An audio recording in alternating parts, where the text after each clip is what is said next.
उघडत पण नाहीये म्हणून पाणी द्यायची पण काही गरज नाहीये. अरे चहा तुम्ही घरून घेऊन आला. आता काय तर पटापटा बोल. ते दामले तुमच्या वर राहतात का? हो, लहानपणापासून खुर्च्या सरकून काठा आपटून सट्ट्या कुटून रोज आमची दुपारची झोपड करतात. आणि दुपारची झोपड झाली की काय त्रास होतो ते तुम्हाला माहितीच आहे. हो ना, खरंच आहे. उगाचच न विचार करता खरंच आहे असं बोलू नका. आता काय ते पटापटा बोला. ते काय ना, ते दामल्यांच्या मुलाचं स्थळ आमच्या मुलीकडे चालून आलं होतं. चालून आले म्हणजे उजव्या पाठी लंगडत आले का? उजव्या पाठी लंगडत आले का? अहो काय बोलताय तुम्ही? माझा अंदाज बरोबर घडला. कसला अंदाज?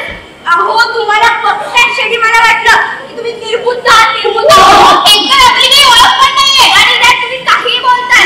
हे तुम्हाला कळालं.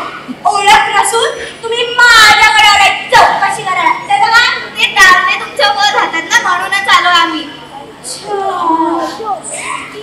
फॅमिली कशी आहे? फॅमिली कशी आहे? घराजवळी आहे? हो आहे.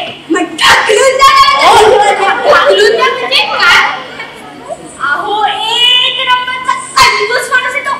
दामल्या खिशातून एक दमडी निघाली ना तर शपथ.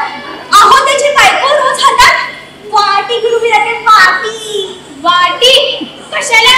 रास का चहा संपलाय देता का वाटी भर? आज काय दूध संपलंय देता का वाटी भर?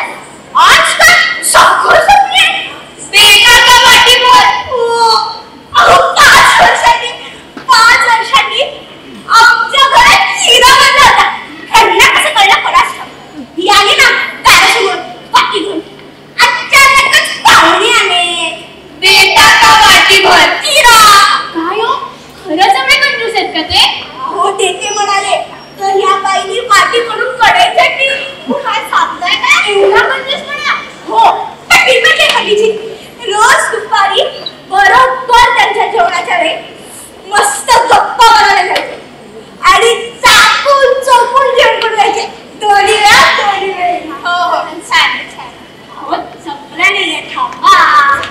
अहो आमच्या सोसायटीत आपापल्या आडनावाचे शिक्के बनवायला सांगितले होते. आपल्याला आडनाव नाही म्हणून मी त्यांचा शिक्का बनवला. फक्त ले.